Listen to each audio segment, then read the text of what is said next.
All right, everybody, what is going on? Good morning. We have made it to the start of another week, and it's going to be a pretty big week for the NFL offseason. Other than the first week of free agency and the draft itself, maybe the biggest week of the offseason period. So we've got some stuff to get through here. Technically, this started yesterday, but nothing ever happens on the first day of the combine.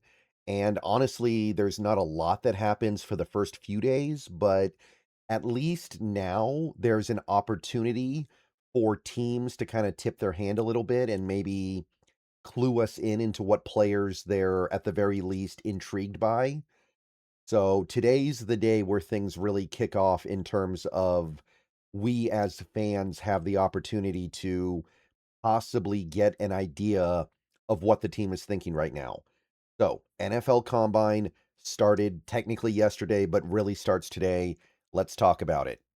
All right, everybody, before we go any further into this video, I want to take a minute to tell you guys about the Sleeper app and some new functionality they've recently rolled out, Team Picks. With Team Picks, you can pick winners in all kinds of sporting events. Right now, we have NBA basketball, college basketball, NHL hockey is going on, baseball's going to start in a little more than a month, and of course, you have futures in the NFL, even though the games in the NFL are over. Right now, if you look to my left here, you can actually see you can bet on next year's Super Bowl winner. They've got the Seahawks leading the way in those odds, by the way, at 12%. How does that make you feel as a Seahawks fan? But you can bet on MVP, you can bet on draft picks, you can bet on player destinations, all kinds of fun stuff, even though the season is over. So that is Team Picks over on Sleeper. A lot of fun stuff you can do. All right, so on screen here, we have the NFL Scouting Combine schedule for this year, laid out as a sequence of days in late February and early March. So let's take a look at what they have here and understand what we can expect to learn over the next several days. So, like I said, yesterday technically was the first day of the combine, but the only thing that happened is that some of the players arrived to the location, which is I believe it's still the Lucas Oil Stadium in Indianapolis. So early player arrivals, kickers, defensive linemen, and linebackers.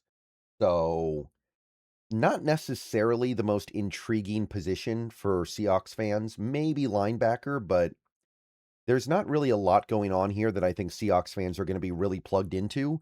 But nevertheless, that's the first position group. And today is the day where we start seeing them do stuff. Now, what kind of stuff and how much of it do we get to see? The answer is not a lot. They register, they have a pre-exam, they have an orientation, and they have team interviews today. Now, of those four things, the only thing that might get back to us meaningfully would be team interviews. So the one thing to look out for today and going forward for the next week plus is word on the Seahawks interviewing with certain players.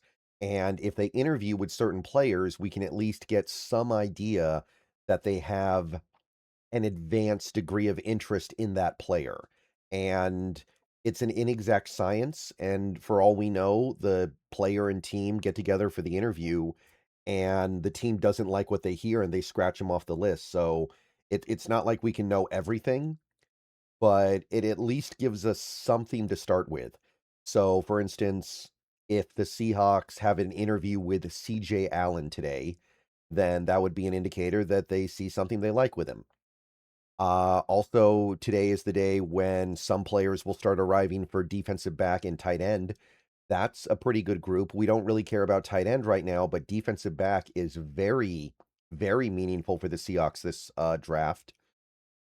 And then tomorrow, we still don't get a ton of stuff, admittedly. Like the first group, kicker, linemen, linebackers, we get a general medical exam, and sometimes we get to learn a little bit, like maybe they find some underlying severe or chronic medical issue in a player and it raises a red flag, but sometimes the fans don't even get to learn about that. Sometimes that's just the doctors and the teams. And we as fans don't find out about it until sometimes after the draft, I feel like. pre-ordered studies, and team interviews. So we could get wind of things from the team interviews still, but again, it is going to be a little bit unreliable. And tomorrow also we have the early process for the defensive backs and the tight ends. Again, team interviews. And tomorrow's also the day when running backs, quarterbacks, and wide receivers show up. That's a good position group for the Seahawks. They really care about running back. I think even if they bring Ken Walker back, they're going to look at running back in this draft, maybe wide receiver. So the Tuesday's the first day they show up. That's tomorrow. And then Wednesday, things start to accelerate a little bit. We get an orthopedic exam, media interviews, could maybe learn something there. More team interviews, an NFLPA meeting. I don't know if that's something that we as the public are even privy to, but you can see more stuff happening. Defensive backs and tight ends get the general medical exam. Running backs, quarterbacks, wide receivers get the pre-exam. And offensive linemen, the final group, show up and register and start doing team interviews. And I think pretty much any team is always going to be interested in the offensive line on some level because of the nature of the position. So that's going to be a fun group, going to be intriguing. There may be a future Seahawk in there. In fact, I would imagine that there's going to be at least one, because even when you have a really good offensive line, there is a pull to add to it pretty much every offseason. Every draft, I should say. All right, so here's the thing. Thursday is the first day where we start getting a lot of information, because Thursday is the first day we get measurements of the first group, which is kicker, defensive line, linebacker. And also we get the on-field workout, which is the underwear Olympics. So the 40-yard dash, 10-yard splits, 3-cone, the shuttle, vert, horizontal jump, all that kind of stuff happens Thursday for the first group. And again, that first group is not super compelling for Seahawks fans, but there may be something in there worth noting. But that's the first day when the underwear Olympics actually commence. And then you see things continue on for the other three groups as well. But Thursday, we're actually going to get some on-field stuff, but not until then. So today's Monday. We've got a way to go before we get to the part where everybody starts running around in their underwear on the Lucas Oil field. And then Friday, one thing to note, and there's a reason why they do this, of course, the final day after the on-field workouts, the players get to do their bench press. So the first group on Friday gets to do their bench press, defensive linemen, linebackers. I don't think kickers do bench press. It would be pretty funny if they did, though. That maybe they should. But while they're doing that, you get defensive backs and tight ends doing on-field work and getting their measurements. And then you see the other groups continue to stagger behind them.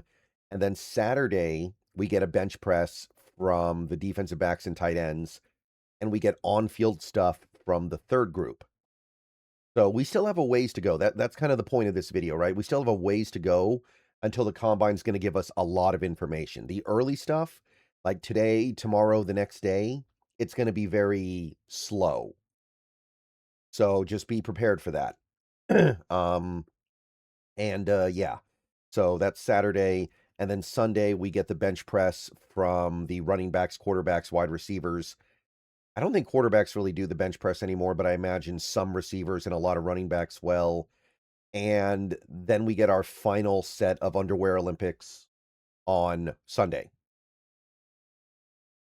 We get measurements and on-field workouts for the offensive linemen. Those are always a good time to watch. Those are always intriguing.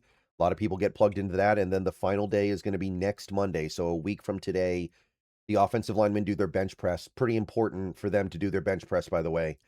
So that's going to be intriguing, but that'll do it.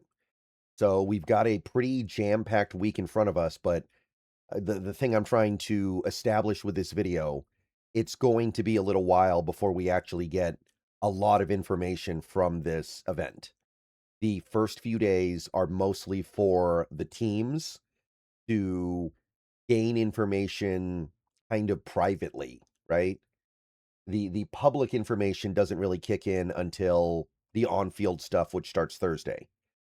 Now, I don't doubt that the team and pretty much every team out there is gonna do a lot of work communicating with other GMs and trying to figure out potential trades, potential deals, get an idea of who's likely to hit the free agent market and who's not, get an idea of what the price might be on some of these high-profile free agents. I think you guys know what I'm talking about. This is a great opportunity for the GMs of the various teams to meet up and sync up. But again, that's not always going to be for us. We're not going to find out about that stuff until later, quite often. So we'll see what happens these next few days. I'll report on anything we hear, but just understand that it's going to be thin until the underwear Olympics kick off. So let me know what you guys think down below. I will see you guys soon. Go Hawks, more videos coming soon, but I just wanted to go ahead and preview what the combine week is going to look like. And I haven't decided this yet because I've done it before, and typically there's not a big turnout, but I have done watch-along streams of some of the on-field workout segments for some of the players. Typically, not a lot of people show up, so I don't know if I'm going to do it this year, but if that's something that would be interesting to you, let me know down below. All right, see you guys later. Go Hawks. More stuff soon.